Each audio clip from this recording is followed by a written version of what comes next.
Hey there, quick thing before we dive in. If you are a coach, a creative, or a storyteller who wants to show up like your fave self, either online, on stage, or even just on Insta stories, I created something just for you you're going to absolutely love. It is called Voice and Vibes, and it's a 90-minute one-on-one power session with me to help you feel more like yourself whenever and wherever you speak. These are just cozy conversations between you and I. We're going to get clear on your message, help you align your energy, and get you showing up in a way that feels right and feels like you. So if you're going to be prepping for a post or maybe a big client pitch or a full-blown presentation, we're going to get your words flowing and get your confidence really, really grounded. I've got the link for you in the show notes if you'd like to go ahead and book your session. Okay, let's get into today's episode. Hey there, and welcome back to the Fave Self CEO podcast. Today, I was doing some journaling, as I normally do each and every single morning for the most part, and I kept coming back to this one quote, which is my all-time favorite quote of life. Well, I guess I have two. One of them is, it's going to work out, it always does, and it's going to be even better than I can imagine, and it always does. And then this second quote, which is really what started me on this whole path and this whole trajectory into becoming my fave self and discovering who that is and kind of uncovering who that really is. And I don't think I've ever actually shared the story in its entirety, like the story of this quote it's completely reframed my life. It's the one that shifted me again from kind of chasing my best self to living as my fave self. And I wanted to share it here because it is a super powerful quote, but the whole idea and I guess movement behind it is really powerful as well. But at the same time, obviously, like most things I do now, it's cozy, right? It's personal. And it's honestly truly the beginning of everything that I've been building like ever since then. So I just feel like this is the perfect morning. I am cuddled up. I'm under the blanket. I got the coffee. I went to Costco and I got a short story time before we get into the podcast. Mama and I went to Costco, and when we were walking into the store, this really adorable girl was coming out. Like, I loved her clothes, her shoes, everything. And I was kind of like scoping out her cart because it looked like she had lots of goodies in there, like the same kind of stuff that I would buy. And she had this like bright orange box, which definitely caught my eye. I'm like, ooh, that's pumpkin spice something. And so she stops and she's like, hey, like, do girls want my cart? And we're like, yeah, of course. And yeah, it's going to give me more time to snoop about what's in your cart. So she's like unloading and we're kind of like just making small talk. And then I see that there are like these pumpkin spice little protein shake things. And she's like, yeah, I'm going to put them in my coffee and use them as coffee creamer. And I was like, oh, that's so smart. Like, what a great idea. So then I, of course, had to go and buy the same ones at Costco, and they are freaking delicious. I think it's called like Premier Protein. It's probably full of a bunch of junk and additives you don't need because it definitely tastes really, really good. And I don't know how clean the actual protein is, but I also care not. It's pumpkin spice. It is cozy. It's in my coffee. Again, I'm under the blanket. The windows are open. It's like 13 degrees outside right now. It feels like fall. And that also, I think, is what has me thinking about this quote and back to that time in my life, because it was a late summer day just like this, where it all kind of started, right? Late summer is starting to feel fresh and crisp, very fall-like, school supplies. They were already filling the store shelves. Pumpkin spice, I mean, it was popping up everywhere. And back when this whole thing started, I remember this day like so distinctly, so clearly. I was curled up on the couch. I was living in Saskatchewan at the time. I was curled up on the couch with my dog Harley, reading, which is one of my favorite things to do, when it first hit me. I had this really intrusive thought, came out of nowhere, that just said to me, like, things can be different. Things can be different. Things can be better. It was a thought that kind of said, like, this is not it. And this was back in 2016. Again, remember the day so clearly. 2016. I was in Saskatchewan. I was living my life, which I loved. I was doing my thing. That was my passion, brought me a lot of joy. Like, this was back in my TV and radio days when I was an on-air personality. I was loving the person of my dreams at the time. And I had this thought, like, I was so happy. And this thought just came out of nowhere. And then I started thinking, like, I think I'm meant for more. Like, I think I want more. And these thoughts like would not leave me. And I ignored them at first because again, like I was living it. I was living in a house that I loved, in a community that I adored. I was working my dream job as a TV and radio personality. I had the best friends, the best family, like the best boyfriend in the whole world. Like I was honestly, and I can say this without like a shredded out, I was the happiest person I knew.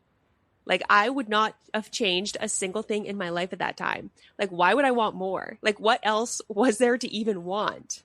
Huh? Like I had everything I had ever wanted. Didn't I? Right? Like that's what I had thought. Well, as it turns out, and as I know now, of course, looking back, what's the saying? Like you can only connect the dots looking back. Turns out happiness and alignment are not the same thing. I was very happy, but I wasn't truly aligned. And that nagging feeling, it would not go away. It just like it perched there, right? It was sitting in my heart. It was sitting in my mind. And it actually just grew. Like it got bigger and louder. And I was constantly thinking about being made for more. There was something else out there that I was supposed to be doing. I felt like there was something I was missing, something I was missing out on. And I definitely have mentioned this before. Both of my parents are entrepreneurs. You know, my grandparents were farmers. So at first I just figured that that feeling was telling me that I was supposed to start my own business. Like that's the direction I was supposed to go in. But I didn't know like doing what was my passion? What was I supposed to do? And when it comes to passion, like I thought I was already doing it, right? My career as a TV and radio personality brought me so much freaking joy and happiness. I was interviewing community members, just the greatest people out there doing the greatest things. I was helping them tell their stories and share their stories. It was amazing. I got paid to be myself, hanging out with cool people, talking about amazing things in the community. I had figured I was already doing what I loved and my life was pretty damn good. But that feeling, like it wouldn't go away and it just kept getting worse. And it actually got to the point where like I just couldn't ignore it anymore because it started to feel painful. That feeling like I was missing something or missing out on something was incredibly painful to me.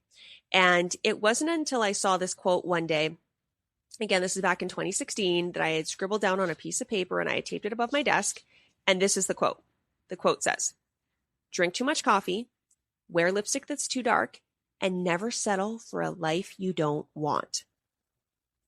Drink too much coffee, wear lipstick that's too dark, and never settle for a life you don't want. Now, I don't even remember writing that down.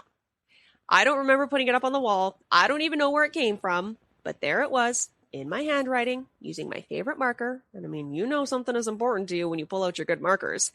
And I mean, I'm assuming like most quotes that I find and I love, it came from Pinterest, definitely came from Pinterest. But to this day, I still have no memory of writing it down and sticking it up. But it changed everything. This quote completely changed my life. And at first, I took it completely literally. I love coffee. Again, I've got my pumpkin spice protein coffee right here with me. It is truly like my great joy in life. I love the smell, the taste, the different ways you can prepare it. I'm actually staring at the counter right now. My brother was doing some work out in Brandon, and Forbidden Flavors Roastery in Brandon is my all-time favorite coffee. I discovered it at the Witch's Hut or the Witch's Brew in Moosomin, Saskatchewan. I've had like a 10-year love affair with this coffee at this point, I think. I am obsessed with it. And he was doing some work in Brandon, so he actually brought me this big bag of beans from Forbidden Flavors. Like it's just, that was so kind of him, but it's like my favorite thing. I love coffee. However, at the time, my position and the network I was working for, I had to get up at 2 a.m. to do the morning show. So I was capping my coffee intake at like 9 a.m., which means when I got home at noon and I wanted to cozy up on the couch with a book and a blanket and the dog, it was like no caffeine time. And I hated that. I felt like that sounds dramatic, but like I felt like it was one of the worst things. I hated it. I don't know. It's just, I loved the comfort of doing it, and not being able to do it. It just made me feel mean. Like I felt mean about it. And then the second part of that quote, the lipstick being too dark, again, took it literally. I love fall. This is my ideal time of year. Fall, coffee. I'm that girl. Yes, I care not. Judge me. I'm that girl. And I love me some dark lippy colors. And at the time, I was obsessed with MAC, my makeup artist at the network, and all of my makeup was MAC at the time, my on-air stuff. And I loved, if you're familiar with the colors, Media and Film Noir. Oh, beautiful. Still to this day, love them. They're both rich, dark, really autumnal colors. They're really fall-like colors, right?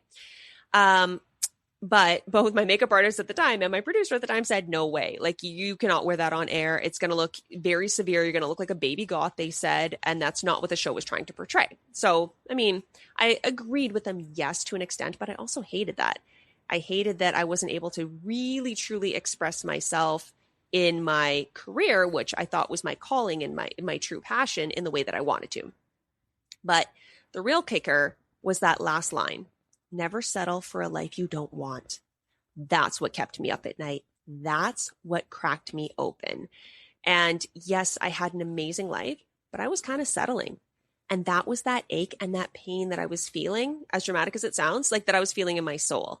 And soon after I rediscovered that quote up on my wall, like, I knew it was time to make some changes. And at this point, I was already getting pretty deep into the personal development world. I had first heard, I don't even know how I heard it, but I had heard one of Lori Harder's Earn Your Happy podcasts. And after that, boom, I was instantly hooked. I was into the personal development. So that was it. Like, sign me up. I was listening to a lot of other podcasts. I was reading a lot of self-help, and personal development books. I was watching a ton of Abraham Hicks and Louise Hay content on YouTube, not only because I loved it, but because at that time, like, I had started searching for the thing that I was now refusing to settle for, right? Like, what was I missing? And that is what got me into a whole other problem, which was the stress and pressure of trying to become my ideal self or my best self, right? We hear it all the time, especially in personal development and spirituality, the highest version of me. And I was so obsessed with becoming this highest version of me because she would know what the hell I was supposed to do, right? I mean, the highest version of me had all the answers and would know the thing that I was searching for. So I became like hell bent on what I thought I had to become. So I pretty much overhauled like my entire life and routine. I was waking up at 6 a.m. at this point. I had left my career at that point. I started my own business, wake up at 6 a.m. I was forcing myself through these really intense morning rituals. I was eating really bland food at the time. Trying to get all the healthy nutrients, really grueling workouts. I would, have freezing cold showers because I didn't have a cold plunge. I would do pages and pages of journaling. I was trying everything, like breath work, tapping, meditation. I had this like really strict schedule where every minute of my day was accounted for with writing and creating and working. And I was going to a ton of networking events. Like, I went hard, and it was very disciplined on paper. But in reality, like, it was draining the life out of me. And I was exhausted trying to keep up with doing things to become my highest version of myself that I didn't even enjoy doing. Like, and for what? Like, I was no closer to being happy. So the concept itself was simple. Again, we hear and we read it all the time. Envision your highest self and start showing up as her. Yeah, okay, great. But the results are not that simple. Like, it's one of those things that's like easier said than done. Yeah, I can do all the hard, tough, strict, hustle, hard things to become my highest version of myself. But am I actually happy doing that? Because I had left what I still consider to be a super successful traditional career, and I built my own business. I was living in a new city at this time. I was in a new home. I was in a different relationship. I was fit. I was healthy. Again, that bland food and those grueling workouts, like, the maths, my friends, like, it really does. I was living as my best self on paper, 100%. I was at my optimal, I think, at that point. But I still felt miserable. Like, I actually felt more miserable. I had left one situation that didn't fit, and I ended up in a completely different one that still didn't fit. And I just felt stuck and lost again. And that feeling of, this isn't it just came back to haunt me. And this time it was so much worse because I was also burnt out. I was trying to do all the things that my ideal self would do. But that pressure, it was super uncomfortable. Like, I was mentally, physically, energetically drained and exhausted, just trying to be perfect all the time. And in an effort to kind of switch up that energy, I do believe that to move energy, you need to move your body, or you need to move the things right around you, like spiff up your space. So I was rearranging and redecorating my office one day. It was earlier this spring. And that's when I found that old quote again. I guess I had taken it down and like put it in like a little, like those memory boxes. You can get them at Winners. Like, I usually keep photos and stuff like that in them. or like name tags or like passes from when I've covered events or MC things. That's usually what I keep in there. But I had kept this little quote card in there and pulled it out again and drink too much coffee, wear lipstick that's too dark, and never settle for a life you don't want. And even though like my life was completely different, and even though I had changed so much and grown so much and learned so much on my personal development journey, like I still was not living in alignment with who I really was or who I really wanted to be. And regardless of what society, we're 75 hard or those Instagram clean girl aesthetic girlies are doing or saying, like I didn't want any part of that. And that didn't feel good to me. And that is not shade. If that's you, that feels good to you, please do you. Like that's the whole emphasis behind Fave self energy. You live your life the way you want to as your Fave version of yourself. Like that's what it's all about. But for me, that's not it. And that's when things like really started to click for me. And that's when I started reframing, like best, ideal, highest self to Fave self. Because I finally started to realize that my Fave version of me, again, lives her life the way she wants to. I want to live my life like it's easy. I want to enjoy everything in my life. Why not? It takes just as much energy, to pursue the things that light you up as it does to just deal with the things that don't light you up. Actually, maybe it's harder for you to just tolerate what you don't like, right? This includes like what I do, how I do it, who I am. And that's when I started writing my Substack blog. I just started documenting the journey that I've been on for the past 4 months. I think this is week 19 or week 20 of it. And going strong so far, I think. That's also when I moved back out to the country, like the real home of my heart. That's when I started pivoting my business to work on projects I love and light me up, and I also this summer started saying no to opportunities that didn't. I started eating food that made me feel great. Like I'm still eating healthy and still prioritizing whole foods, but I'm out in the country now. I'm growing a lot of my own things. I'm real close to my mama's garden and she is growing a lot of things, vegetables. Like I made that sound like it was like sinister or something, like vegetables, like, come on. I've got wild raspberries. I've got a plum tree. I've got an apple tree. I talked about how it's a summer tradition around my family. You always have diced up watermelon in the fridge, but I'm eating the foods that make me feel great. I'm not doing freaking chicken breast and broccoli. I do sometimes, but like I'm spiffing it up, right? I'm wearing clothes that make me feel even better. I'm reading books just because I like them. And I stopped caring about being seen out in public, reading old Nora Roberts books instead of whatever, like the cool trendy reads are on social media. I don't care what the bestsellers are. That's amazing. Great. But I want to read the things I want to read. And if that's a 20-year-old Nora Roberts book or Luann Rice or Alice Hoffman or any sort of weird witchy book, like I'm here for it. I do not care anymore about how I am portrayed, And when I look back, I've been on this journey where I went from an identity that TV networks had created. Like I literally had worked with marketing and promotional departments to create an image. It was still me, but it was me that they had created. It was their version of me, right? I went from that to a life that I had created, which was heavily influenced by girl bosses and hustle culture and that stressful, impossible, and what I found to be quite honestly defeating ideal best version of yourself, right? That's when I was watching and listening to a lot of, and this again, no shame, but I was listening to like a lot of Mel Robbins and I was listening to the Huberman podcast and who else? Like Marie Forleo and Jenna Kutcher and Amy Porterfield. And I just felt like it was like hustle, hustle, hustle, which I do not do well in that sort of mode. And then now I feel like I'm kind of in this third phase, and there's probably going to be 1,000 more phases throughout my life, but I'm now in the phase where I'm my Fave version of me. Still a work in progress, yes, but I can truly say now that I have never been happier. Even when I think back to 2016, when I was like, oh yeah, you were living your dream life. I was my dream life for that version of me at that time. But again, we all change, we all progress, and now I'm happier because I'm doing the things that are truly me and I'm truly being myself. And I didn't have to become anyone. I just had to uncover who I really am. And that's something that I'm continuing to do.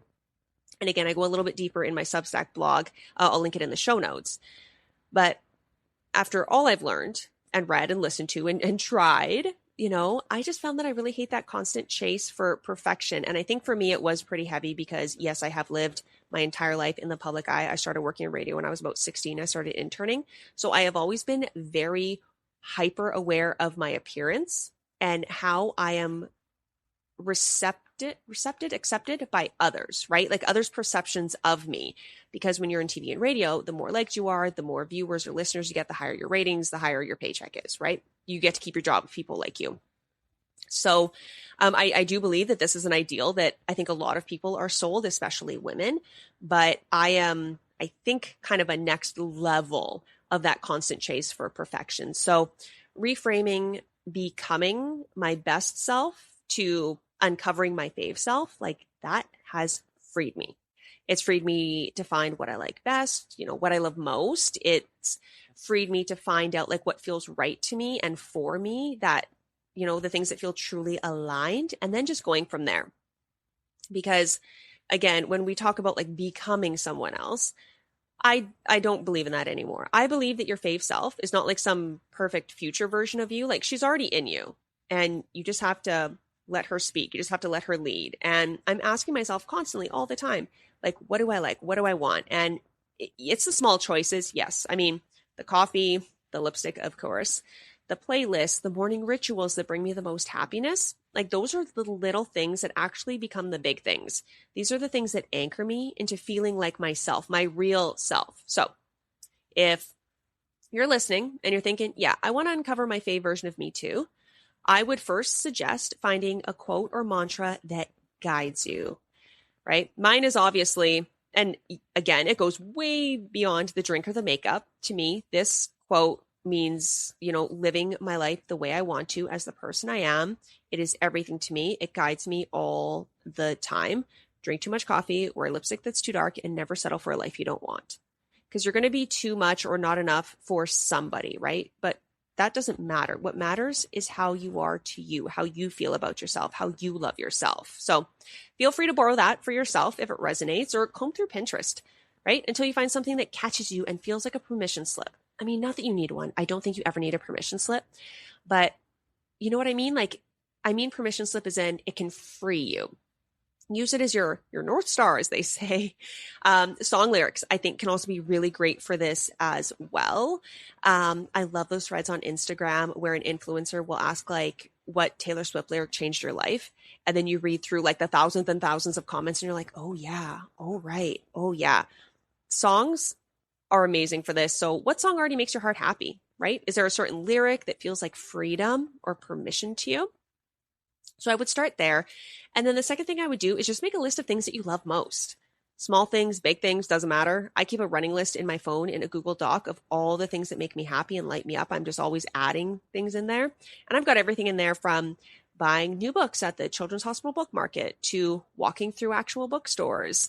I love the crackling when I have bonfires in my yard now out in the country. I love picking the raspberries and the wildflowers that grow there. I love driving my old truck. I love slow mornings.